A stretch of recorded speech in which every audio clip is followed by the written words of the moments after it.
Hola y bienvenidos todos a esta clase acerca de el rey. El rey, por supuesto, sabemos todos que es una pieza muy importante y que, esencialmente, toda la partida depende de lo que suceda con los reyes. Pero tenemos que tomar ciertas cosas en cuenta. La primera me parece es que cuando estamos aprendiendo a jugar al ajedrez, digamos quizás de un nivel de 1500 para abajo, se nos enseña muy superfluamente acerca de los reyes, ¿no? Muy superficialmente. Y a pesar de que se nos dan ciertos principios básicos, pues no se nos lleva a comprender la realidad de los reyes a profundidad. Entonces, ¿a qué me refiero con esto? Es posible que cuando aprendimos a jugar al ajedrez o cuando alguien nos estuvo enseñando acerca del ajedrez, nos mencionó que, bueno, el rey en el centro tiende a ser un problema. Tenemos que tratar de enrocarnos tan rápidamente como sea posible. Quizás tenemos que tratar de evitar mover los peones enfrente de nuestro rey. Y bueno, que a pesar de que durante la apertura y el mediojuego el rey tiende a esconderse porque, bueno, la situación en el tablero es bastante peligrosa porque hay muchas piezas que podrían atacar a nuestro rey. Durante el final, una vez que muchas de esas piezas hayan sido cambiadas, el rey saldrá de su escondite y se convertirá entonces en una pieza de ataque y por tanto tendremos que centralizar a nuestro rey para que se active y funcione de manera correcta. Y bueno, eso no está mal, de hecho eso está todo bastante bien, normalmente esos principios son bastante aplicables. Sin embargo, me parece a mí que se deja de lado factores que son muy importantes y que tenemos que tomar en cuenta a la hora de determinar lo que significa realmente el rey en una posición cualquiera, ¿no? Y que es necesario para nosotros entender esos elementos, esas pequeñas paradojas, quizás en algunos puntos que vamos a tratar de desmenuzar, de romper en esta clase. Entonces, lo primero que yo diría acerca de los reyes en esta oportunidad es que existe un malentendido respecto a lo que significa la seguridad y la debilidad, ¿no? Uno de los errores comunes que veo en mis estudiantes, y yo vengo dando clases hace algún rato ya, es que piensan que las debilidades son débiles por sí mismas. Y me parece a mí que eso es un malentendido. Las debilidades únicamente existen en virtud de que puedan ser explotadas. De otra manera, pues, no tiene mucho sentido hablar de debilidades. Es decir, si yo tengo peones doblados, que al menos en principio es probable que sean malos, pero el oponente no tiene una forma de tomar ventaja de ellos, ¿realmente tengo entonces una debilidad? O digamos, si mi rey está expuesto en alguna área del tablero, pero el oponente no tiene una forma de tomar ventaja de esa situación, ¿estamos realmente frente a un rey débil?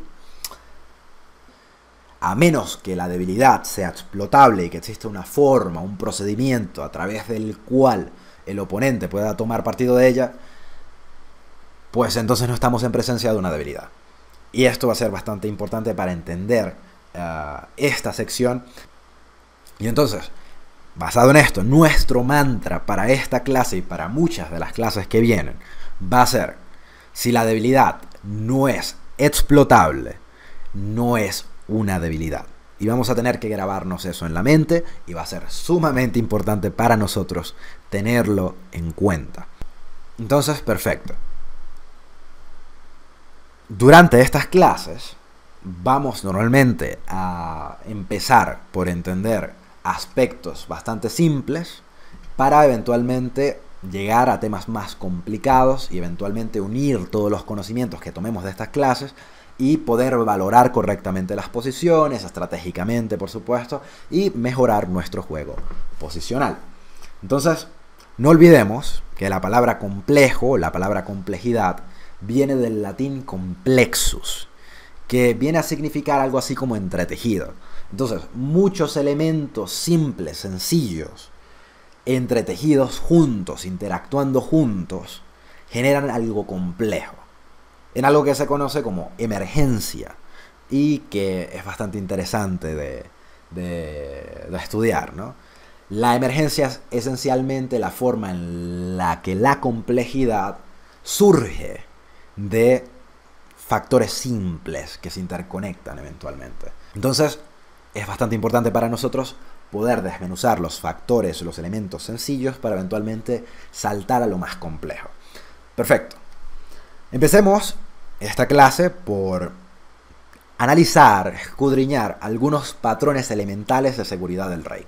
Situaciones en las que nos vamos a ver embebidos todo el tiempo y de las que no podemos escapar, pero que son bastante útiles de conocer y que quizás haya algunas brechas, algunos huecos en nuestro conocimiento que debemos tratar de cerrar para tener más claro este tipo de posiciones.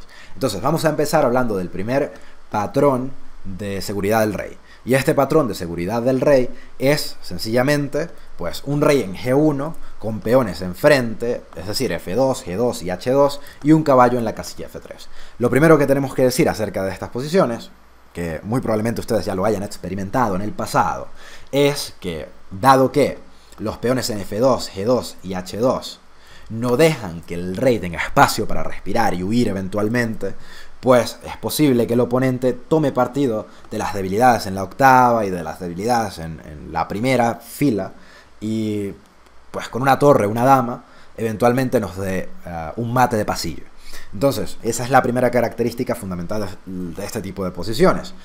Es en muchas ocasiones, en muchas oportunidades, algo sano tratar de mover uno de nuestros peones para darle algo de espacio a nuestro rey y poder escapar en caso de que tengamos que lidiar con esos mates. Ahora, no olvidemos también acerca de este tipo de posiciones que el caballo en F3 es el defensor natural del rey enrocado hacia el flanco del rey.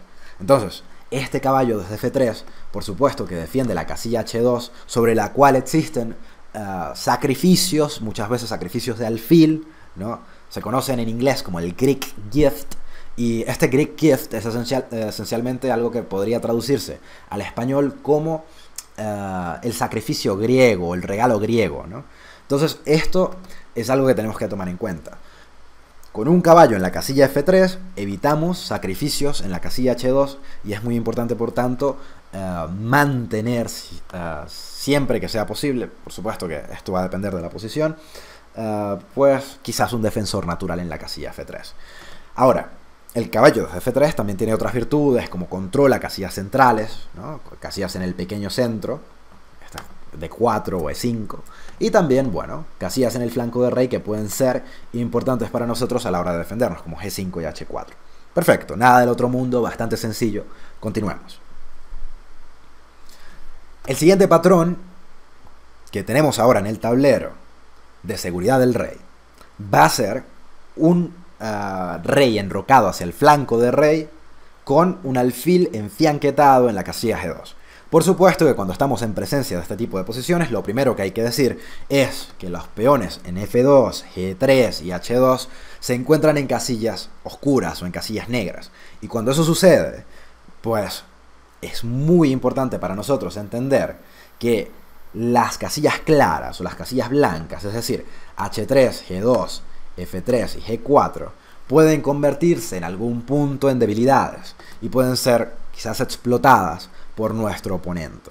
Entonces, si el alfil de la casilla G2 desapareciere, no tendríamos una pieza que controlase las casillas blancas alrededor de nuestro rey y por tanto podríamos vernos en problemas, y eso es algo que tenemos que tomar muy en cuenta. El alfil en G2 a su vez pues está muy bien localizado en muchas partidas, porque con ese alfil podemos tomar control de la gran diagonal, una diagonal que toma cierta trascendencia, digamos, en la apertura inglesa o quizás en los ataques indios de rey y cuestiones similares, ¿no? Perfecto. ¿Qué más podemos decir acerca de esta posición? Tenemos el caballo en la casilla F3, que va a ser bastante útil porque va a controlar de nuevo la casilla H2, va a ser el defensor natural de nuestro enroque, y a su vez pues va a mantener un ojo en la casilla H4. ¿Por qué es importante la casilla H4 en este momento? Como hemos jugado G3, no podemos olvidar que le estamos dando hasta cierto punto un sitio para romper nuestra posición a las piezas negras. Entonces el negro podría en ciertas oportunidades jugar algo como H5, H4 con su peón y entonces cambiar en G3 abriendo una columna para una de sus torres, por ejemplo. O quizás en ciertas oportunidades podría también jugar algo como F5, F4 y capturar en G3 tratando de debilitar un poco nuestro rey en la casilla G1. Entonces es importante para nosotros entender que cuando jugamos G3, el negro tiene entonces un sitio en el que podría, al menos en teoría, romper más fácilmente nuestra posición. Otras cosas que tenemos que tomar en cuenta en este tipo de situaciones. Bueno, a veces nuestro alfil en la casilla G2 o en G7 podría ser también, ¿por qué no? Pues se encuentra con ciertas dificultades, ¿no? Una de esas dificultades podría ser que exista un peón en la casilla E4 o, si es el caso de las piezas negras, pues con un alfil en G7, pero con un peón en la casilla E5, que es muy común en las defensas indias de rey. Cuando existe un peón en la casilla E4, muchas veces nuestro alfil se va a ver limitado, porque ese peón va a estar obstaculizando nuestro movimiento y va a evitar que nuestro alfil tome cierta actividad. Entonces, no es descabellado pensar en posiciones en las que se enfianquieta un alfil en la casilla G2 acerca de reciclar al alfil. ¿Y qué significa reciclar al alfil? Cuando uno de nuestros alfiles está en una diagonal en la que quizás no tenga mucha actividad, tiene sentido reciclar al alfil, es decir, cambiarlo de diagonal con el propósito de que se vuelva más activo, de que gane cierta movilidad que nos permita eventualmente, pues, tener una mejor pieza. Entonces, con un alfil en la casilla G2 y un peón en E4, no es descabellado en muchas oportunidades jugar algo como alfil H3 para tratar de ganar una mejor diagonal para nuestro alfil, o quizás inclusive alfil F1 para tratar de escapar el bloqueo que un peón en la casilla E4 podría generar.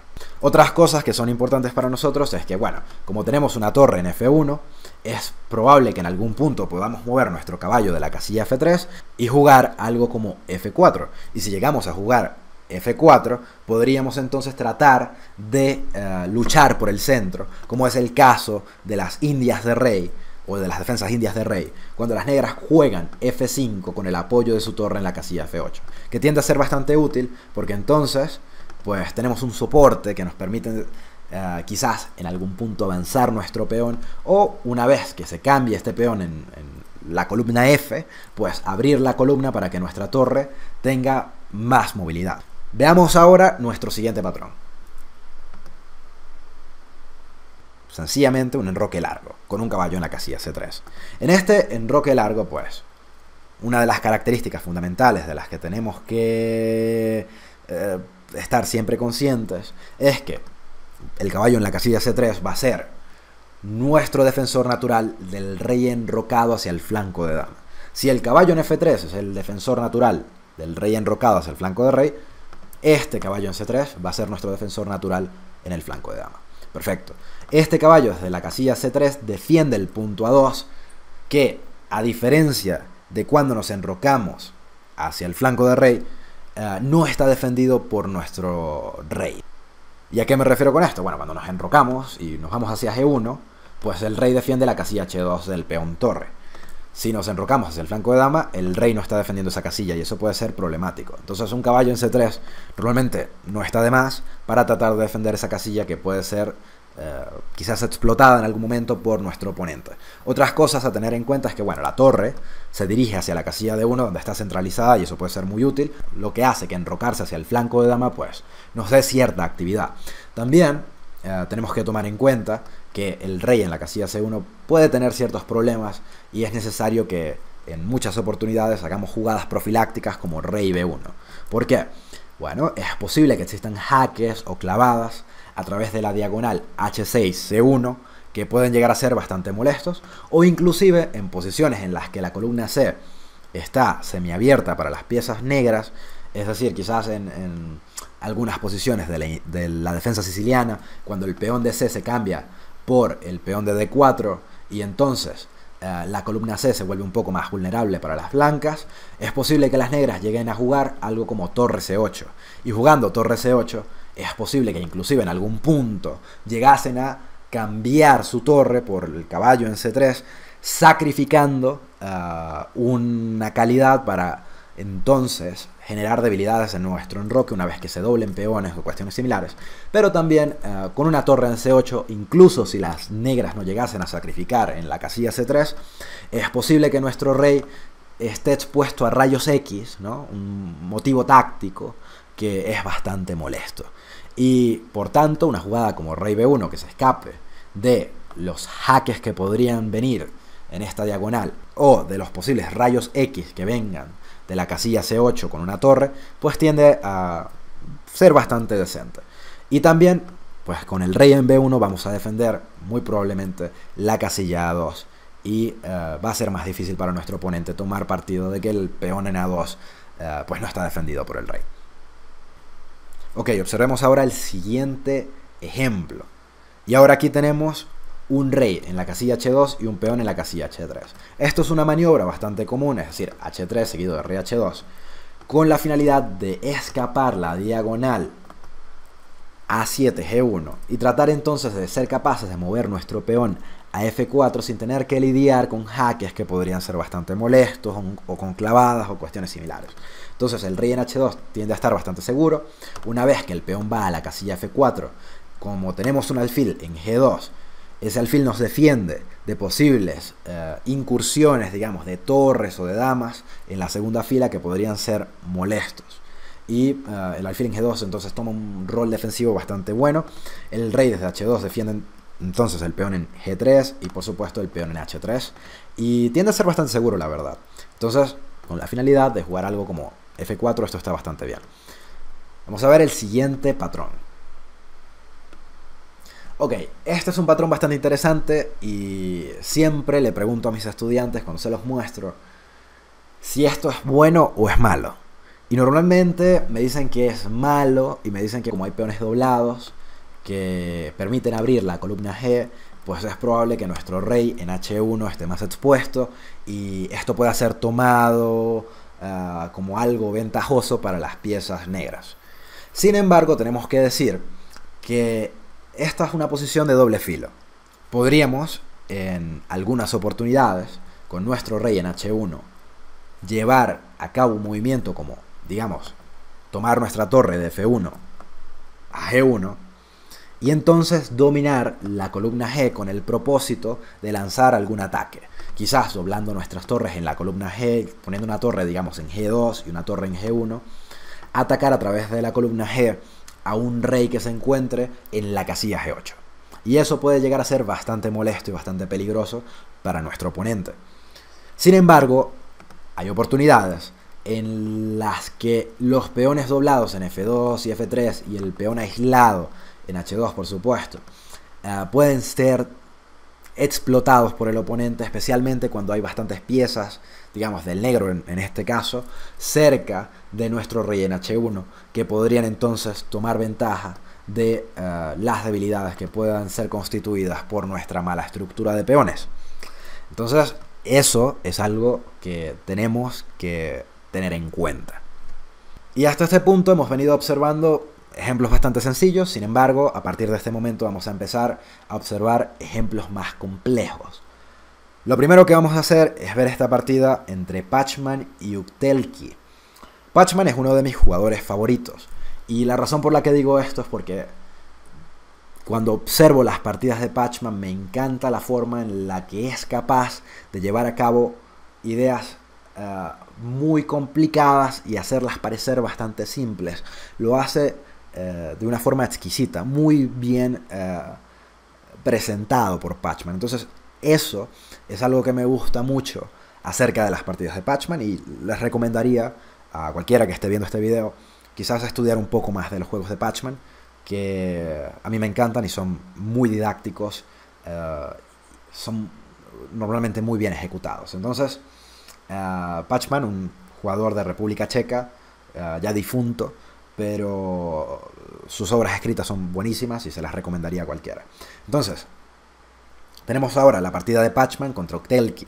No nos interesa realmente demasiado la apertura, pero nos comienza a interesar la partida desde este momento. Perfecto. Lo primero que tenemos que observar en esta posición es que Pachman con las piezas blancas tiene un muy buen control del centro. Tenemos peones en D4 y E5 que están bastante bien posicionados y que están tomando bastante espacio en la posición. Tenemos un alfil en E4 que tiene control de bastantes casillas. Tenemos a su vez caballos en F3 y C3 que se ven bastante decentes, mientras que las negras están un poco oprimidas, están un poco carentes de espacio. Ese caballo en la casilla F8 no tiene mucho sitio a donde ir, está enclaustrado, un poco triste, no es realmente el mejor caballo que hemos visto. El alfil en E7, pues podemos observar como los peones del bando blanco están evitando que el alfil de casillas negras tenga movilidad. Este peón desde E5 toma algunas de sus casillas, el peón desde D4 e inclusive el peón desde A3 reduce la movilidad del alfil de casillas negras, de el negro. Entonces ese alfil no es muy bueno que digamos en estos momentos. El alfil desde la casilla B7 se ve obstruido por su propio peón en la casilla C6, lo que limita su juego. Entonces ese alfil en B7 realmente no es muy bueno por los momentos. El peón de C6 podría convertirse eventualmente en un target, en un blanco, que las piezas blancas podrían utilizar para tomar cierta ventaja. Podría convertirse en un peón retrasado, ¿no? Y las negras tendrían algunos problemas derivados de ello.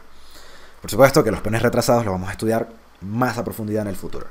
También me parece importante decir acerca de esta posición que las torres de D1 y D1 están bastante bien localizadas, mientras que la torre de A8 realmente no está en muy buena posición, y todo esto hace que las piezas blancas tengan algo de ventaja en esta situación.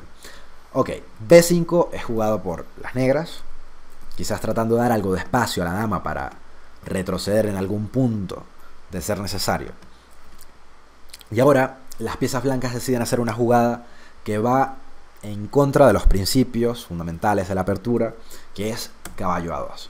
Y ahora, caballo A2, pues parece que estamos moviendo un caballo hacia uno de los costados del tablero y que por tanto el caballo debiese estar peor situado. Sin embargo, Pachman tiene una idea bastante interesante detrás de esta jugada caballo A2. Con caballo A2, lo que Pachman está intentando hacer es llevar su caballo a la casilla B4 y eventualmente movilizar su caballo hasta D3 para eventualmente posicionar el caballo en la casilla C5. No olvidemos que cuando movemos un peón, siempre creamos algunos huecos. Entonces, por ejemplo, si movemos nuestro peón desde la casilla B6 a B5, la casilla C5 se convierte en un hueco que no está siendo protegida por el peón. Y como los peones no pueden retroceder, entonces es difícil tratar de justificar en muchas ocasiones nuestros avances de peones. Tenemos que estar muy seguros cuando movemos nuestros peones, porque es posible que estemos generando entonces debilidades que el oponente pueda explotar en algún punto. Entonces, con la jugada caballo A2 seguido del plan caballo B4, caballo D3, caballo C5, el blanco gana un par de cosas. La primera es que, bueno, el peón en C6 se convierte en un peón retrasado, no puede realmente avanzar y va a ser un target que el blanco podría utilizar en el futuro para generar cierta ventaja. Podríamos atacar con muchas de nuestras piezas al peón retrasado de la casilla C6, que como no puede ser defendido por otros peones, va a tener que ser defendido por piezas de nuestro adversario, y eso puede que le lleve a adoptar una posición pasiva en el futuro, porque por supuesto que normalmente no queremos a nuestras piezas defendiendo un peón retrasado, sino las queremos haciendo algo más activo. Las queremos tomando movilidad, ganando espacio, qué sé yo. Pero no queremos a nuestras piezas constantemente defendiendo un peón retrasado. Eso es uno de los problemas que ocasiona tener uno de esos peones retrasados en esta posición. El peón en C6, como no puede ser defendido por otros peones, pues va a tener que ser defendido por piezas. Y eso puede llevar al negro a posiciones pasivas. Entonces, con nuestra torre de la casilla D1 podríamos eventualmente ir a la columna C y generar presión sobre el peón del C6. Perfecto, eso por un lado. Con la jugada caballo A2, caballo B4, caballo D3, caballo C5, fijamos la debilidad en la casilla C6. Esto es bastante importante, fijar la debilidad. ¿Qué significa eso? Esencialmente, evitar que el oponente pueda deshacerse de una debilidad latente en una posición. Es decir, si en algún punto el negro lograse jugar C5, pues entonces ya no tendría que lidiar con tener un peón retrasado en la casilla C6. Podría inclusive en algún punto cambiar peones en D4 y entonces eliminar su debilidad. El blanco, a sabiendas de esto, busca fijar la debilidad, evitando que el negro se deshaga de ella. Y jugar entonces caballo B4, caballo D3, caballo C5, evita el movimiento C5 que permitiría a las negras deshacerse de su peón retrasado. Ahora, importante recalcar en esta posición, hacer hincapié en esta posición y decir que si el bando negro lograse mover su peón de la casilla C6 a C5, el alfil de B7 tomaría algo de actividad y lograría moverse. Entonces, teniendo un caballo en la casilla C5, digamos, a través de esta maniobra, que obstaculice la jugada C5, no solamente evitamos que el peón retrasado desaparezca, que es bastante bueno, para las blancas por supuesto, sino que también evitamos que este alfil entre en juego. No olvidemos que cuando estamos estudiando el ajedrez existen valoraciones dinámicas y valoraciones estáticas. Entonces, el valor estático de una posición tiene que ver con esa evaluación del valor de las piezas que todo el mundo aprende al principio cuando está tratando de adentrarse al mundo del ajedrez. Un alfil vale 3 puntos, un caballo vale 3 puntos o 3 peones, una dama vale 9 puntos, una torre vale 5 puntos, etc. Esa es la valoración estática. Y podemos tener una idea del valor de la posición simplemente con contar las piezas. Podríamos decir, bueno, en esta posición, dado que las blancas y las negras tienen igualdad de material, estáticamente la posición está igualada. Sin embargo, existe otra valoración de la posición, que es la valoración dinámica de la posición. Y esta consiste esencialmente en el valor que la pieza recibe relativo a el resto de la posición, o su posición en el tablero, por supuesto, ¿no? Entonces, diríamos que un alfil bien localizado en una casilla como, digamos, E4, valdría más que un alfil en B7 que no pueda movilizarse porque está atrapado detrás de su propia estructura de peones. Podríamos decir, en muchas oportunidades, el ejemplo clásico es cuando uno toma un caballo que está en la casilla, digamos, H1 y lo compara con un caballo en la casilla 5. Normalmente el caballo en la casilla 5 tiene un mayor valor dinámico porque es capaz de ocupar muchas más casillas que un caballo en la casilla H1. Y por supuesto que estas casillas son bastante relevantes porque se adentran en el territorio del enemigo y pasan de la quinta, por ejemplo, de la quinta fila, por supuesto. Por ejemplo, yendo a C6, G6, F7, lo que sea. Entonces, como un caballo en H1 está enclaustrado, no tiene realmente movilidad, pues normalmente evitamos tener un caballo en la casilla H1 y tratamos de centralizarle para aumentar su valor dinámico, por supuesto, ¿no? Entonces, cuando se trata de la valoración estática de la posición, en este momento, tanto las blancas como las negras pues están igualadas. Sin embargo, jugando caballo A2, que al menos a priori parece ser una jugada que decrementa el valor dinámico del caballo, en realidad lo que estamos haciendo es, a través de esta maniobra, matar dinámicamente al alfil de B7 y evitar que entre en juego, y por tanto podríamos decir que es posible que el blanco entonces tome algo de ventaja, no solo por localizar mejor a su caballo en la casilla C5, sino también por tomar partido de que el alfil de B7 no pueda moverse. Entonces, muy interesante la maniobra de Pachman. Dama B6 por las piezas negras, caballo B4.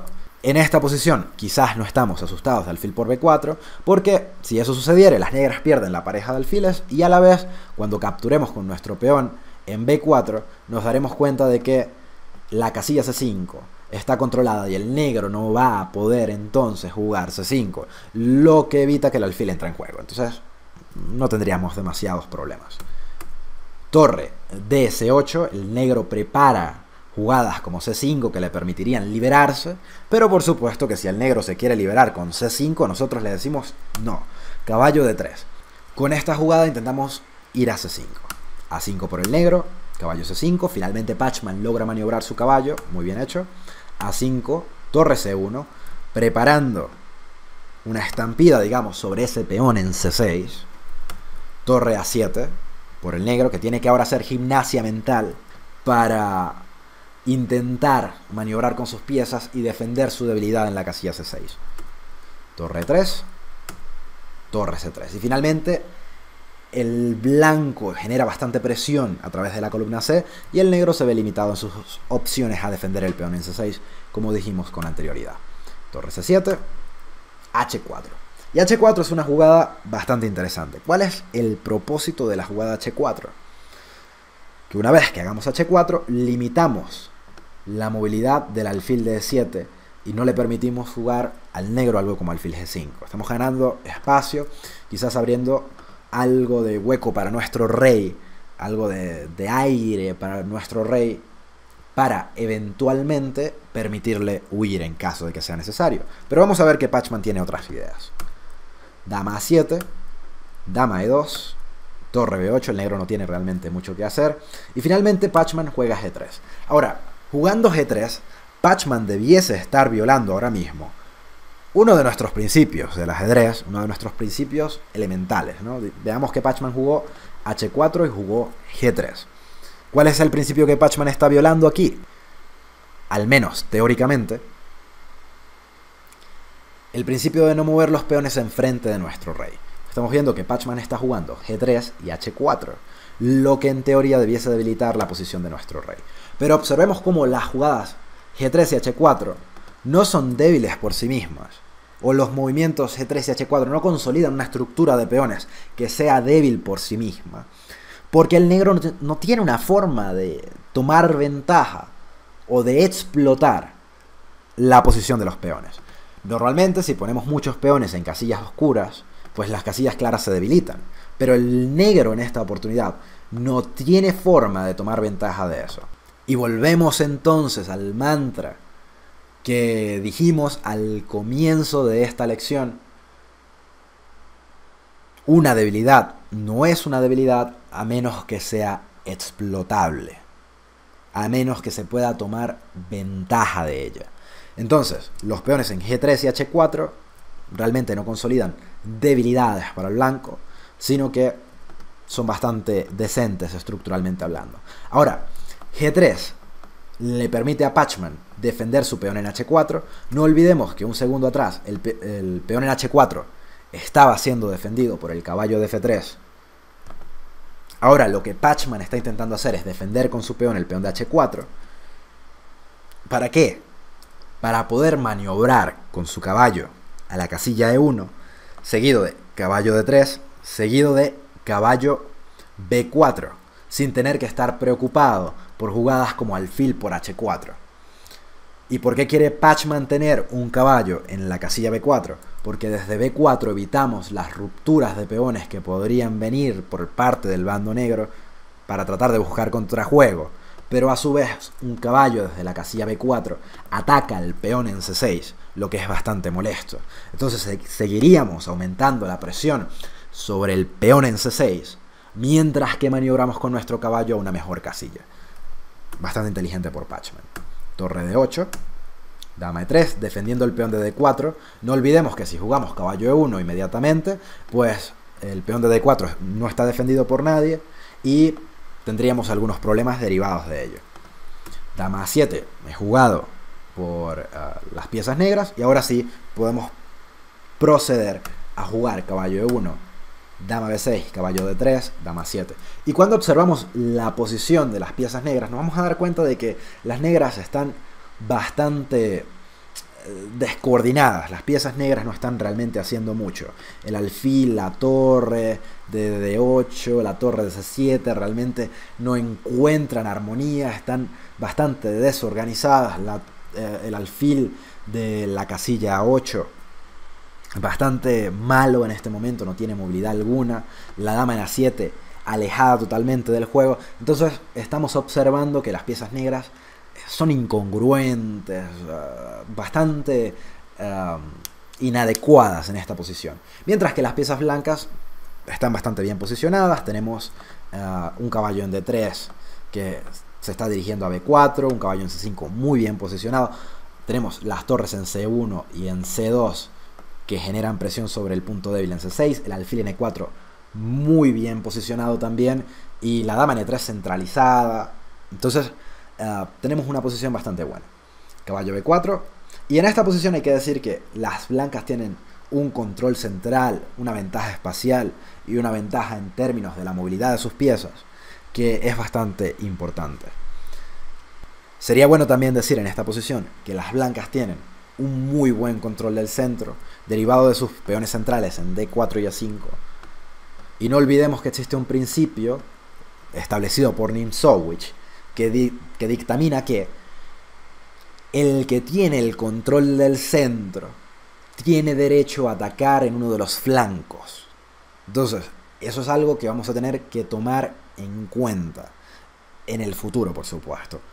El que tiene el control del centro tiene derecho a atacar en los flancos. ¿Por qué? Pues por supuesto porque con más espacio viene mejor movilidad, y con mejor movilidad viene mayor actividad, lo que facilita nuestros ataques. Entonces, no es muy difícil estropear un ataque porque no tenemos control del centro que sea lo suficientemente estable. De hecho, muchas veces cuando nos atacan en uno de los flancos, como lo establece el principio, debemos contraatacar en el centro. El centro tiende a ser la base desde la cual uno puede justificar sus ataques en los flancos. Bastante importante. Torre CC8 por las negras. Y ahora Pachman decide jugar algo bastante curioso. Rey H2. Y esto es una jugada algo contraintuitiva. Y la razón por la que digo que esto es una jugada algo contraintuitiva es porque estamos en el medio juego todavía. Se ha cambiado una sola pieza. Estamos en la jugada 35, Rey H2. Sin embargo, a pesar de eso, Pachman decide jugar Rey H2. ¿Por qué? No es únicamente cuando entramos en los finales que podemos activar a nuestro rey para eventualmente tomar partido de ello. ¿Por qué entonces Pachman está jugando Rey H2 y quizás más sorprendentemente todavía, eventualmente juega Rey H3? Vamos a tratar de justificarlo. Lo primero es que moviendo el rey, Pachman no se mete en ningún tipo de problemas porque las negras no puedan explotarlo. Entonces, mover el rey hacia la casilla H3 no significa para las piezas blancas un problema. Al menos no en este momento. Otras de las cuestiones que tenemos que tomar en cuenta. Pachman entiende el principio. Control del centro permite eventualmente ataque en un flanco. Entonces, ¿qué está haciendo ahora? Consolidar su peón en H4 con su rey, de manera tal de que pueda jugar G4 sin tener que estar asustado de perder su peón en H4 a manos del alfil de 7. Entonces, jugando Rey H3, Pachman logra defender en H4 y permitirse a sí mismo jugar un ataque en el flanco de rey, que va a ser bastante fuerte. Y tenemos que tener presente también que cuando juguemos F4 y G4 y estemos lanzándonos en el ataque para eventualmente matar a las piezas negras, por supuesto, de qué sé yo, una estocada fulminante, también estamos preparándonos para, al mismo tiempo, quizás pasar nuestras torres hacia el flanco de rey, que nos permitirán entonces generar incluso más presión sobre el rey de la casilla G8. Lo que está bastante bien ejecutado por las piezas blancas, y me gusta mucho esta variante por parte de Pachman. Entonces, dama A7, F4 por parte de Pachman, muy bien ejecutado. G6 y G4. Bastante bueno todo. Caballo D7, finalmente las negras no aguantan más. Es difícil estar en una posición en la que uno realmente no tiene nada que hacer, en la que no existe una forma de progresar. Y las negras han estado en esa posición desde hace bastante tiempo. Realmente no han logrado encontrar alguna maniobra que les permita soltarse y que les permita llegar a una mejor posición. Entonces, permanecer en una posición en la que no podamos liberarnos, en la que no podamos conseguir una forma de progreso, es muy difícil, muy difícil. Y es posible entonces que ese tipo de circunstancias nos lleven a cometer errores. Entonces, tenemos que tener eso muy presente, porque el ajedrez es básicamente acerca de el progreso. De eso se trata el ajedrez, ¿no? Las piezas blancas están intentando progresar, igual que las piezas negras, y eventualmente ganar la partida a raíz de que han logrado conseguir ciertas posiciones que mejoran sus posibilidades de ganar. Pero, inclusive, saliendo un poco del área del ajedrez, es posible decir que dentro de nuestras culturas occidentales existe, por supuesto, la tendencia a pensar constantemente acerca de cómo progresar. Entonces, progreso esto, progreso aquello, moverse hacia adelante, está bastante embebido en nuestra psique a este punto. Y me parece curioso que esto no siempre fue así. De hecho, Sapolsky, el científico estadounidense de la Universidad de Stanford, decía en una de sus clases, me parece bastante curioso, que durante la Edad Media en Europa no existía en ninguno de los lenguajes europeos una palabra que significara progreso o ambición. Y eso es bastante curioso y nos dice mucho acerca de lo que sucedió con la revolución científica, la revolución industrial y el iluminismo o la ilustración. Y es bastante curioso. Pero en todo caso, eso se ve reflejado inclusive en el ajedrez. Estamos constantemente buscando una forma de mejorar nuestra posición y cuando no la encontramos es verdaderamente extenuante, es molestísimo. Entonces veremos que las negras eventualmente pierden la paciencia y deciden jugar caballo de 7. Entonces caballo de 7, bueno, es difícil proponer jugadas para las negras. Alfil de 3, caballo por C5 y D por C5. Y ahora, luego de esta secuencia de jugadas, las blancas han logrado posicionar un peón en la casilla C5 que fija definitivamente el peón en la casilla C6. Entonces, como estoy fijando el peón en la casilla C6, el alfil de A8 no va a tener ninguna movilidad en absoluto en el futuro. Entonces, se convierte en algo bastante molesto para las negras. Dama de 7. El jugador de las piezas negras decide tratar de buscar algo de contrajuego a través de la columna D. F5 por parte de las blancas, insistiendo en su ataque. E por F5, G por F5. Y ahora, luego de G por F5, por supuesto, las negras estarían en bastantes problemas.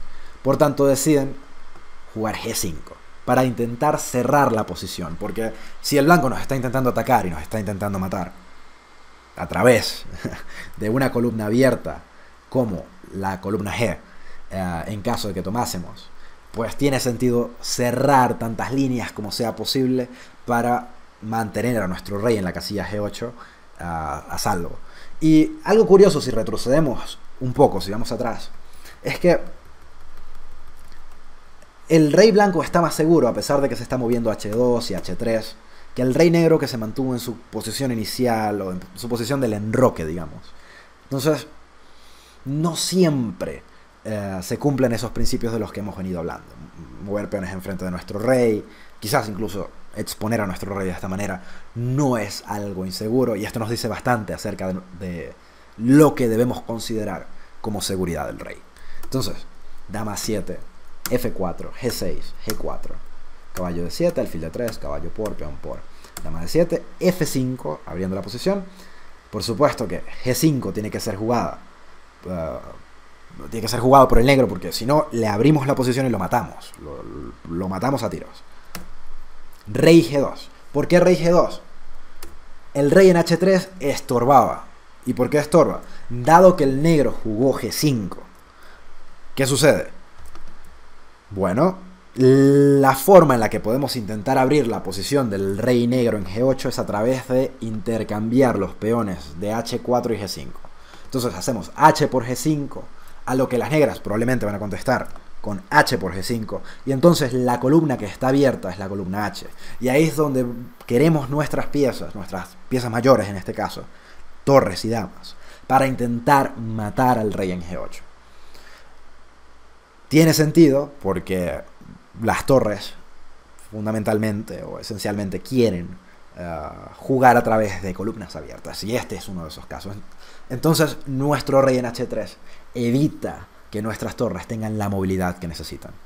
Rey G2 muy bien ejecutado por Pachman, preparando torre H1, preparando dama H3, preparando H por G5 y eventualmente matando a través de la columna H. F6, el negro intenta defenderse, pero ha creado entonces unos alfiles que son muy malos. Muy malos. Estos alfiles son extremadamente malos. Entonces el alfil de E7 y el alfil de A8 son muy malos en esta posición porque no tienen movilidad alguna. Podemos ver entonces cómo se cumple aquello de que cuando tenemos posiciones cerradas los alfiles no son muy útiles, y este es uno de esos casos. Este alfil en E7 no tiene una posición abierta desde la que jugar con mayor alcance, y lo mismo ocurre con el alfil de A8 porque se encuentra atrapado en su propia estructura de peones, y poniendo todos estos peones en las casillas F6, E5 y H6 terminamos entonces de matar a nuestro alfil en E7 dinámicamente. Por supuesto que estáticamente la posición vendría siendo igualada, pero dinámicamente esto es una pesadilla para las piezas negras. Y no podemos olvidar que, bueno, si miramos a la valoración que Stockfish, es decir, el módulo, la computadora, da en esta posición, nos enteramos de que tenemos una ventaja para las blancas de más 4.2. Y 4.2 es una pieza menor y un peón, es decir, un caballo y un peón, un alfil y un peón. Y sin embargo, esta ventaja se deriva o aparece como producto de el factor del dinamismo en la posición, es decir, de la movilidad de las piezas. Porque este alfil en la casilla 8 es casi como si tuviésemos una pieza de desventaja, y el alfil en E7 realmente no aporta nada para las negras. Entonces, problemas por todos lados. H por G5. H por G5 es jugado por las negras, y ahora por supuesto que vamos a intentar E6, lo que nos da incluso más espacio en la posición. Dama C7, el negro intenta defenderse como puede. Dama F4 es una de sus ideas, quizás eventualmente torre D4, tratar de jugar torre H4 para cerrar de esa forma la columna H y defenderse un poco. Dama H3 porque queremos matarlo. Torre D4 porque se quiere defender. Torre H1, torre H4, dama F3, torre F4 y ahora finalmente dama H5. Y es muy difícil para las piezas negras hacer algo al respecto, porque si juega torre H4 ahora, por ejemplo, aquí las negras se rindieron, pero si juegan ahora torre H4, eso nos permite a nosotros tomar en H4, y cuando las negras recapturen en H4, simplemente jugar algo como rey H1 parece suficiente, y eventualmente torre G2, y esto aquí va a ser mate muy pronto. No hay forma de escaparse a este problema. Pero lo que quería demostrar con este ejemplo es que la seguridad del rey no es simplemente vamos a enrocarnos, vamos a mantener los peones enfrente de nuestro rey sin moverlos con el propósito de no generar debilidades, sino que la seguridad del rey tiene que ver con ¿es capaz nuestro oponente de explotar la posición de nuestro rey? Y no solamente eso, también tiene que ver con cuestiones como, bueno, ¿puedo violar los principios y salir impune? Por supuesto que con el propósito de poder violar los principios uno tiene que entenderlos bastante bien. Si uno quiere violar las reglas en el ajedrez, tiene que comprenderlas muy bien. De otra manera, pues está haciendo locuras un poco y normalmente pues es castigado y la posición se cae en virtud de eso.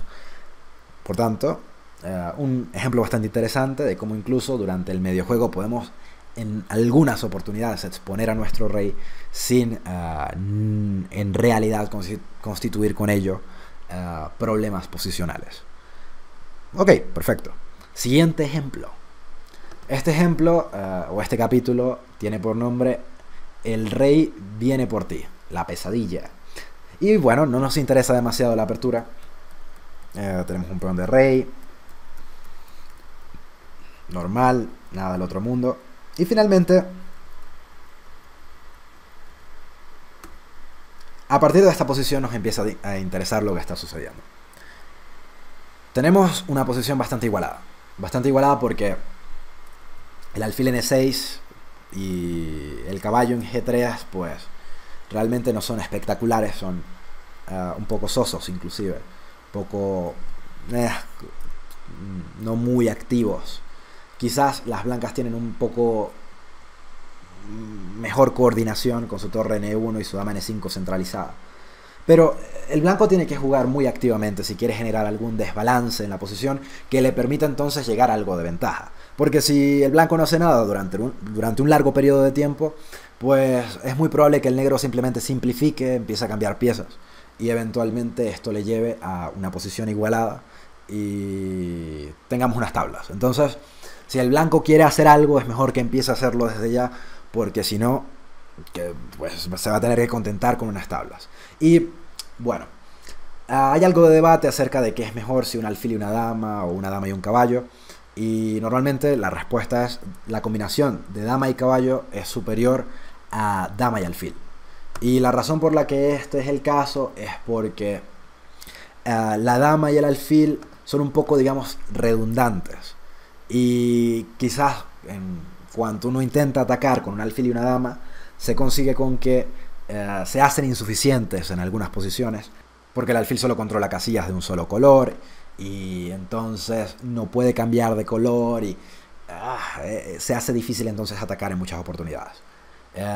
Sin embargo, el caballo y la dama pues trabajan juntos muy bien. El caballo por supuesto que puede cambiar de color con sus jugadas y puede generar presión que se hace bastante molesto. La dama y el caballo no se hacen redundantes, digamos, no se hacen un poco conflictuados con su movilidad. De hecho se complementan muy bien. Entonces generalmente un caballo y una dama, y digo generalmente porque como en todos los principios del ajedrez siempre hay excepciones a la regla, un caballo y una dama van a ser mejores que una dama y un alfil. Entonces F4 es jugado por las piezas blancas porque tienen que jugar activos si quieren generar algún desbalance en la posición y quizás forzar a las piezas negras a cometer algún error. Entonces F4 con el propósito de quizás jugar F5 e inclusive en algún punto, no podríamos descartar, F6, y si jugamos algo como eso podríamos entonces estar generando debilidades en las casillas alrededor del rey negro. Podríamos generar peones doblados o algo parecido y se vuelve algo molesto entonces inclusive tener que lidiar con eso. Entonces mi pana con las piezas negras te va a jugar F5, te voy a jugar F6 y eventualmente es posible que te lleve a tener ciertos problemas si no estás muy pendiente de lo que está sucediendo. Entonces alfil C8 intenta reciclar al alfil. Ya somos conscientes de lo que significa el reciclaje del alfil, tomar un alfil que está en una diagonal que no es muy oportuna y cambiarlo a una diagonal más activa. También por supuesto previendo un poco con profilaxis que F5 va a venir y eso es bastante molesto. Entonces alfil C8 se prepara quizás para en algún punto jugar alfil B7, lo que le va a dar a las negras el control de la gran diagonal sobre A8 H1. F5 se juega por las blancas, tratando de jugar tan activo como sea posible. Alfil B7, control de la gran diagonal. Dama E7, infiltrándose un poco en la posición de las negras. Dama C6 por parte de las negras. Y ahora, con esta jugada, pues se consolidan algunos ataques que pueden ser molestos. Con la dama y el alfil en la casilla C6 y B7, estamos haciendo una maquinita, ¿no? Lo que se conoce en inglés como un battery o una batería, que es bastante molesto, ¿no? Con la dama y el alfil estamos generando bastante presión en G2, hay amenazas latentes de mate y por supuesto que si estamos jugando esto con las blancas no queremos caer en posiciones en las que recibamos mate con la dama en C6 y el alfil en B7. Entonces es necesario para las blancas defenderse. Torre E2 se defiende. Y por supuesto, bueno, ahora estamos preparando ideas de caballo E4 y quizás en algún punto caballo D6. O inclusive con nuestro caballo en E4 estamos preparándonos para jugar F6. Y si llegamos a jugar F6, entonces es bastante problemático para las negras. Porque con jugadas como caballo por F6, eventualmente, después de por supuesto G por F6, las negras pueden meterse en problemas. F6 se juega por parte de las negras, evitando F6 de las blancas. Caballo E4, centralizando el caballo. dama de 5 y caballo de 6. Y ahora las negras tienen que tener mucho cuidado, porque hay amenazas de dama por F8, rey por F8 y simplemente torre 8 con mate. Entonces es necesario que se defienda en E8 para evitar ese tipo de sacrificios, ¿no? O ese tipo de combinaciones. Y el negro decide entonces jugar alfil C6, que es bastante sólido. H3 por parte de las blancas, C4 por parte de las negras, C3, H6. Y aquí en esta posición, las blancas decidieron jugar rey H2. Y la pregunta es, ¿por qué las blancas deciden jugar rey H2 en esta posición? ¿Cuál es la idea detrás del rey H2? ¿Qué se te ocurre a ti? Si pudieras pausar el video en este momento y pensar acerca de las implicaciones de rey H2 y cuál es el propósito detrás de esa jugada, porque está bien, rey H2, ¿qué está haciendo el rey en H2 que no haga en G1? Y bueno, si puedes, pausa el video y intenta obtener alguna respuesta y veamos qué sucede. Ok, perfecto. Rey H2 es algo sorprendente, diría yo. Me gusta mucho esa jugada y vamos a ver cuál es el objetivo de rey H2. El blanco está intentando ahora jugar rey H2, rey G3 y rey H4. ¿Pero por qué? Y no es eso peligroso, porque me estoy escapando de mi estructura de peones, de mi pequeño escudo que creo con mi estructura de peones, con G2, H3, lo que sea, para llegar a H4. Y ahí me veo expuesto un poco, ¿no? Es como, coño, voy a irme a H4, de verdad, seguro que no me voy a morir en el intento. Entonces, uno mira la posición y dice, bueno, y ahora, pues, ¿de qué va esto? Y la verdad es que la idea de las blancas es bastante interesante. Observemos por un segundo lo que está sucediendo. La dama en D5 y el alfil en C6 generan, por supuesto, presión en G2. Eso es algo que hay que decir y que está ahí, está latente. Nos están matando en G2. Pero las blancas, a su vez, están tratando de llevar a cabo un ataque. Y si uno pudiese por un segundo sentarse aquí en esta posición e imaginar dónde le gustaría tener su torre de E2, si pudiese localizarla en cualquier casilla sobre el tablero, probablemente diría que le gustaría tener la torre en la casilla G3, porque desde G3 no solamente me defiendo del mate en G2, pero a su vez estoy atacando en G7 y eso se ve bastante molesto. Entonces, si yo pudiese de alguna manera llevar mi torre a la casilla G3, eso sería muy bueno para mí, porque cumpliría con una doble función. Ahora, yo no puedo llevar mi torre a G3, al menos no inmediatamente, porque si hago torre 3 para ejecutar un trampolín, ¿no? Que es estas maniobras de, digamos, pasar la torre hacia un flanco, luego de mover la tercera o a cuarta o lo que sea. Si ejecutamos el trampolín con torre 3, torre G3, pues nos matan en el camino, porque después de torre 3 se viene dama por G2. Y hasta ahí llegamos. Entonces se nos acabó el camino, ya no hay para dónde agarrar y no podemos seguir con esa variante. ¿Qué tenemos que hacer en su lugar? Bueno, si yo quiero llevar mi torre a G3, voy a tener que lidiar con ese problema de dama por G2 con anterioridad.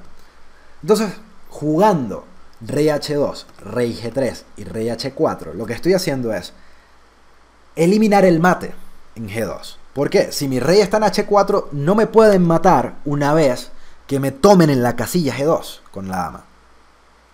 Y una vez que ya no me importe que tomen el peón en G2, podría jugar entonces torre E3. Y si yo juego torre E3, se viene torre G3 seguido de mates en G7. Y eso es bastante fuerte, eso es bastante drástico. Pero vamos a ver cómo las blancas lo llevan a cabo. Y qué idea tan inteligente, de verdad que es muy bonita esta posición. Y que el blanco haya podido en esta partida tener esta ocurrencia, pues es bastante interesante. Rey H2, B5 por las negras, pero es difícil proponer jugadas para las negras, porque ¿cómo se activa uno en esta posición? Está bien, puedo mandar mis peones en el flanco de dama adelante, pero eso carece de la suficiente fuerza, como vamos a ver. Rey G3 por parte de las blancas. A5, porque el negro quiere seguir insistiendo. rey H4 y se viene todo aquí. Se viene torre 3, se viene torre G3, se viene dama por G7 eventualmente. Entonces el negro está un poco asustado al respecto y juega G6.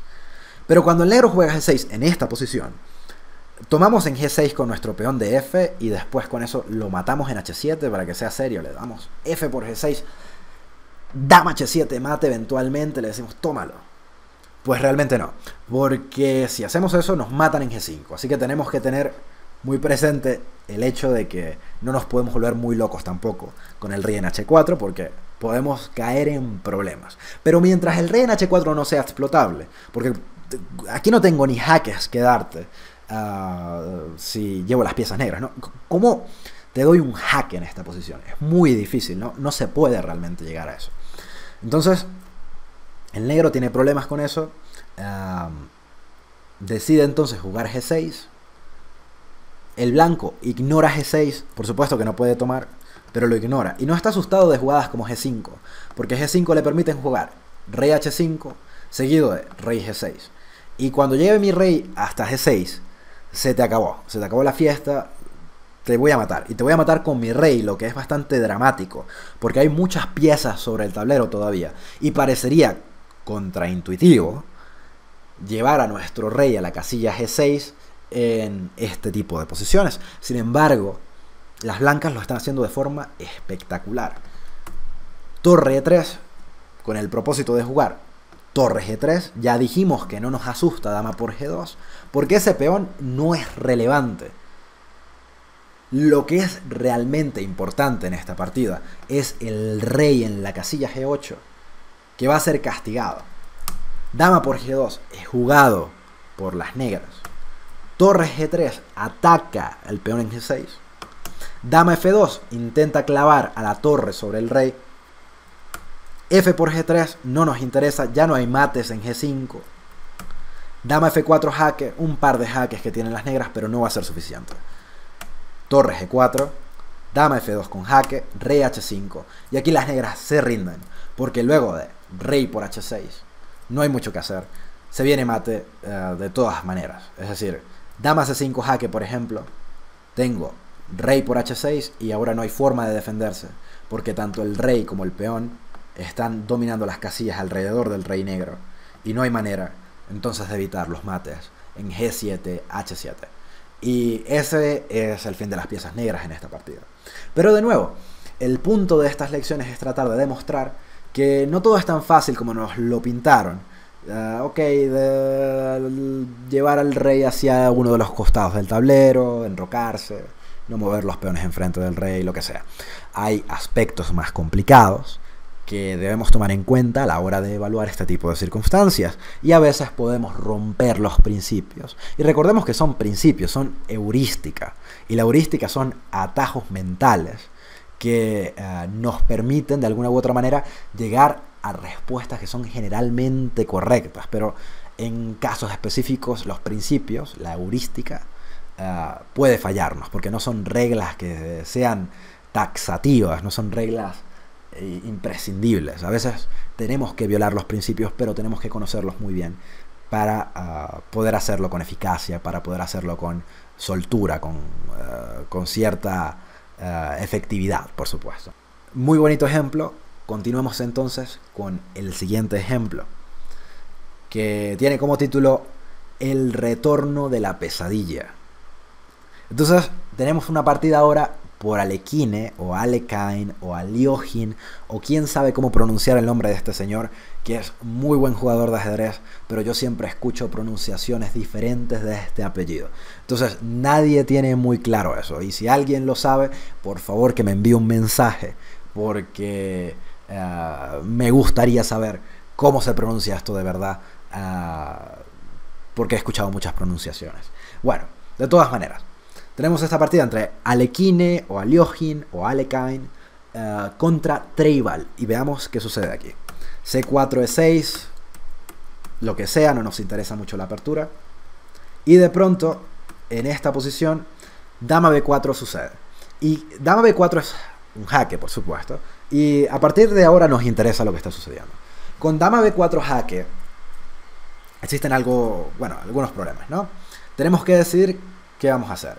Y Alekhine decidió, en lugar de hacer, qué sé yo, rey F1, rey E2 o caballo D2, jugar dama D2.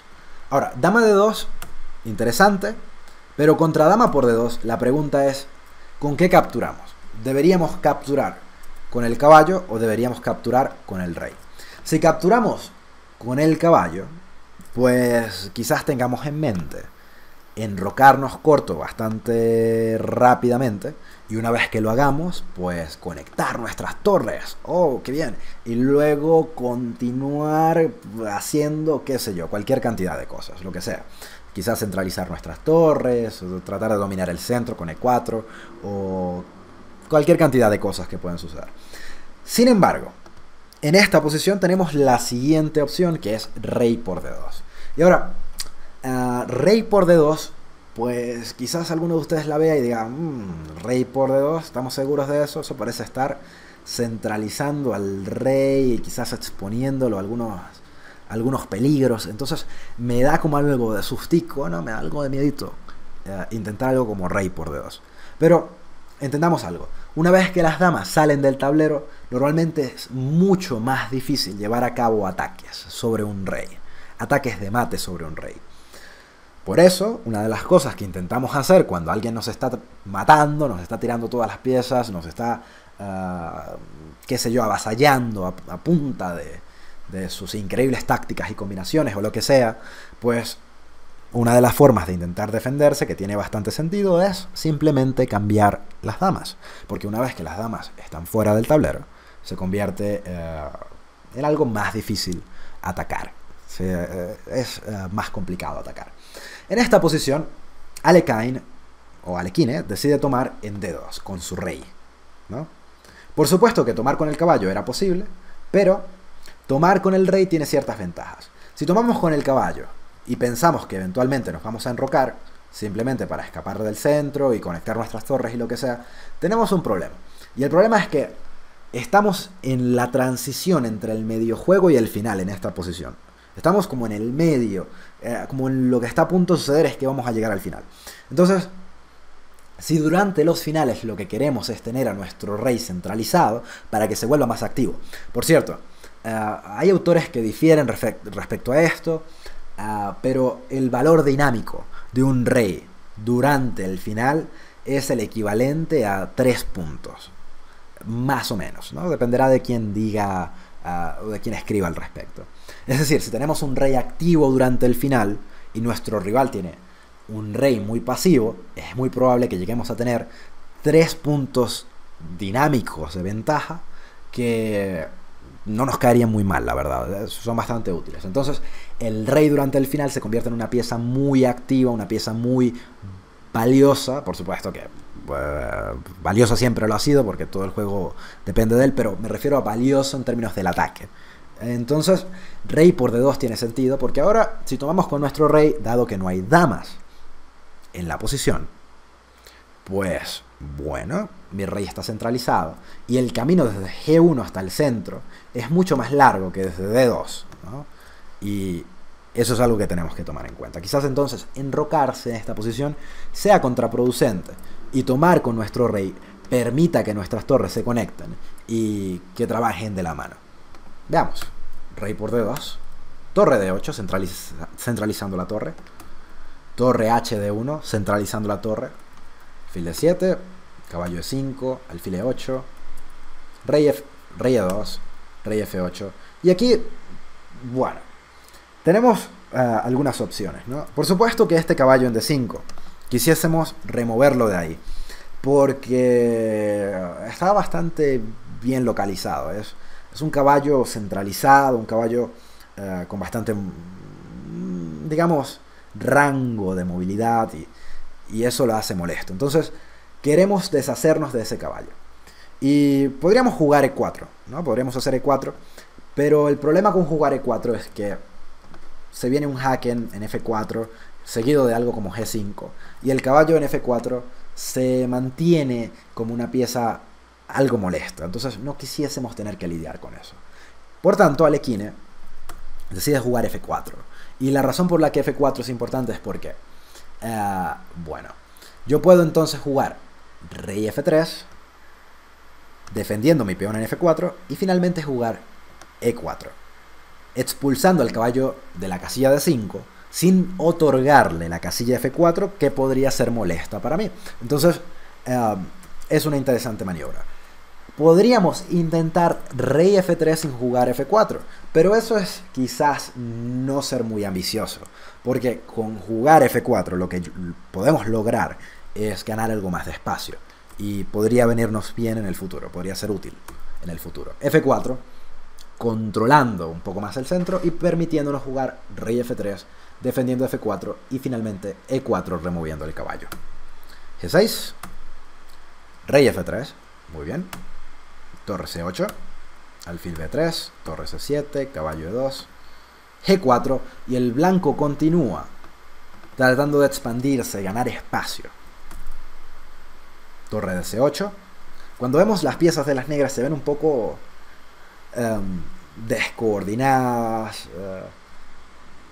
quizás no muy activas, les falta espacio para maniobrar, entonces las piezas negras están empezando a relegarse. Ese es el problema de no tener espacio en una partida, ¿no? Es uno de los problemas grandes. Como, ok, no tengo espacio en una partida, pues me van asfixiando poco a poco.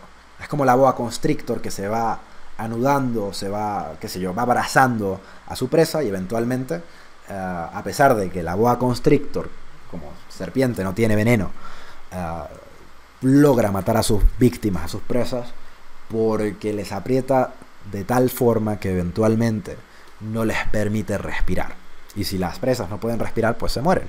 Entonces, la falta de espacio en el ajedrez es quizás analógicamente algo similar a ser asfixiado por la boa constrictor, ¿no? Eventualmente el oponente va ganando más espacio, más espacio, más espacio, y vamos perdiendo oxígeno, movilidad, posibilidades.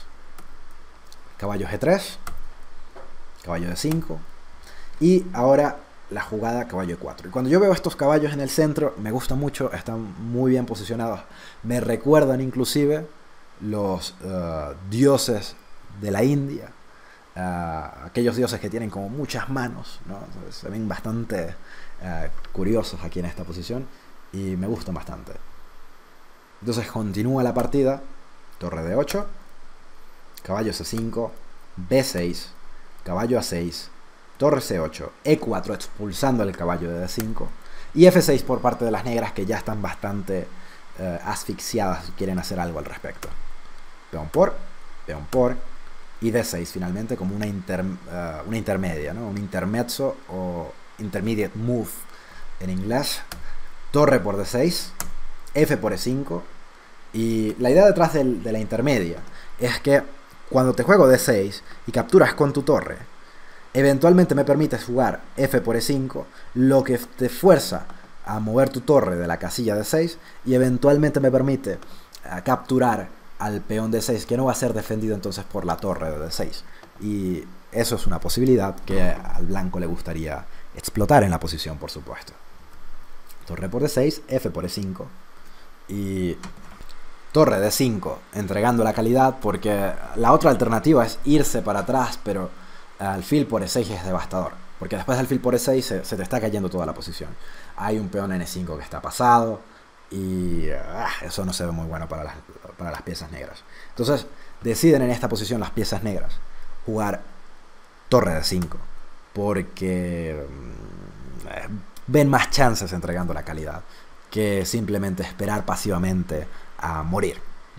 Entonces, alfil por D5, caballo por D5, A3, preparando caballo B4. ¿Por qué? Pues porque tenemos ventaja de material, y como tenemos ventaja de material, pues tratamos de cambiar tantas piezas sea posible para poder imponernos en la posición. G5, caballo B4, o por supuesto que las negras no quieren cambiar, les conviene mantener piezas.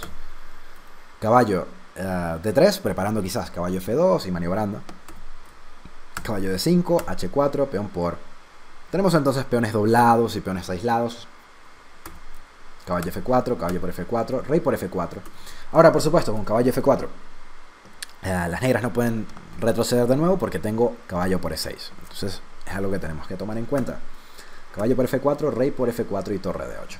Ahora, en esta posición me gustaría que pensases cómo ganarías tú esta partida. Si pudieses detenerte y pensar acerca de las ideas que con las piezas blancas pudieras utilizar, sería bastante bueno.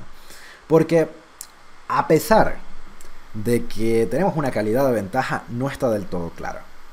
Entonces, si puedes pausar el video ahora mismo, sería bueno. Y veamos qué sucede. Ok, perfecto. Probablemente pensaste algo como: vamos a llevar las torres a la columna F, las doblamos por ahí y probablemente vamos a ganar. Y estamos bien. Sí, doblar las torres en la columna abierta. Sí. Pero vamos a ver si funciona. Realmente es problemático porque incluso una vez que llegues con tus torres a la columna F que está abierta, ok, ¿cómo penetras en la posición del bando adversario? Porque no puedes entrar por séptima porque el alfil de casillas blancas defiende la casilla F7 y se hace difícil entrar a través de esa casilla. Entonces, entrar por F8 también se hace complicado porque la torre defiende la octava y el peón de 6 es posible que sea defendible con la torre o con el alfil y se nos haga bastante difícil materializar nuestra ventaja. Entonces, vamos a ver qué se le ocurrió a Lequín aquí, que no se desesperó y hizo rey G5, rey G7, rey por. Veamos que el rey en G7 no es muy activo, que digamos. Rey G5, me devuelvo, no puedo mover mi torre de D1 hasta que no defienda mi peón de D4. Torre de 8, rey F4, torre de 7, rey E3. Y finalmente las blancas se consolidan en el centro, sus piezas son más activas, tienen ventaja material, tienen una calidad de ventaja para ser exactos. Y la posición se ve bastante buena, pero todavía hay que ganar y hay que buscar una forma de materializar la posición. ¿Cómo continuar acá? No está del todo claro todavía, ¿no? Entonces, vamos a ver qué se le ocurre a Lequín. B4, A6, torre F1, control de la columna F, torre A7, torre F6, bonito, chévere, pero hay que continuar. Torre E7, A4, nos preparamos entonces, parece que para generar más columnas abiertas en algún punto, para quizás entrar con nuestras torres, porque si tenemos torres en la posición, tiene sentido tratar de abrir la posición, tratar de abrir líneas en la posición, columnas en la posición. Torre rey G8, A5 y B5. El negro, pues, quisiera cerrar para no darle muchas chances al blanco de poder utilizar sus torres. Sin embargo, después de B5, tenemos que observar algo. Todos estos peones están en casillas blancas. Cada uno de ellos se encuentra en casillas blancas. Lo que significa que las casillas negras se están debilitando. Ahora, ¿cómo proseguir aquí con las blancas? ¿Cómo ganar? ¿No? Esa es una buena pregunta. Sería otro buen momento para detenerse después de haber pensado con anterioridad si íbamos a ganar como Lequín o no. Sentarnos acá y detenernos un segundo sería bueno para pensar cómo ganar esta posición con las blancas, porque todavía no está claro. ¿Qué hacemos? ¿Nos doblamos en F o qué? ¿Cómo continuar? Entonces, detén el video si puedes y continuamos. Perfecto. Entonces, lo primero de lo que hay que darse cuenta en esta posición es que el peón en A6 constituye una debilidad, ¿no? El peón en A6 se constituye como debilidad. Si yo mágicamente, como las piezas blancas, lograse de alguna manera capturar el peón de A6 y proseguir entonces con A5, A7 y A8, se acabó la partida. Es el fin de los tiempos para las piezas negras. No hay mucho que hacer. A6, A7, A8, ganando. Tenemos que entender también que las casillas negras están débiles, porque hay muchos peones en casillas blancas. Y bueno, si empezamos a mezclar eso con que quizás nuestro rey desde E3 está bastante bien centralizado y quizás podamos hacer algo al respecto para mejorar su posición, pues podemos llegar a la conclusión de que quizás la jugada que hemos estado buscando es D5. Y si jugamos D5, la razón por la que lo haríamos es para poder entonces abrir la diagonal negra para que nuestro rey pase a través de ella y llegue a la casilla B6 con el propósito de atacar al peón de A6. Y si logramos entonces con nuestro rey atacar el peón en A6 y logramos capturarlo, se viene lo que dijimos con anterioridad, simplemente el avance del peón de torre, que va finalmente a ocasionar el colapso total de la posición de las piezas negras. Entonces, así de rápido es como se masacran a las negras. Vamos a ver. D5, E por D5, E6 intermedia, evitando ideas de torre por E5, rey G7, G5, defendiendo nuestra torre, H5 por parte de las negras, que quieren buscar algo del contrajuego, pero no lo van a encontrar, no lo van a encontrar. Rey D5, torre C7, rey C5, torre C8, rey B6, D4. Y finalmente podemos ver cómo el rey que es activo se sobrepone o se impone o le gana al rey pasivo. Por cierto, la actividad de los reyes es fundamental en finales de torres. Súper importante. Muchas veces uno preferiría tener una mayor actividad que incluso material. Es decir, hay posiciones en las que uno preferiría tener material de desventaja a quedarse pasivo, especialmente en finales de torre. Esto es especialmente verdad en finales de torre. E7 y finalmente las piezas negras se rindieron, abandonaron, porque rey B7 seguido de rey por A6 gana, o simplemente rey B7 atacando la torre y forzándola a ser perdida esencialmente, porque no hay casillas a las que irse con el peón en E7. Entonces este es el final de la primera parte de los estudios acerca del rey. En la siguiente parte vamos a estar estudiando cómo enrocarse, ¿no? ¿Qué tenemos que considerar cuando nos enrocamos, ¿no? Entonces la siguiente sección lleva por nombre cómo enrocarse o cómo evitar que nos maten, ¿no? Muy importante, cómo no hacer que nos maten. Entonces nos vemos en la próxima sección. Muchas gracias, saludos, Paul Carrero.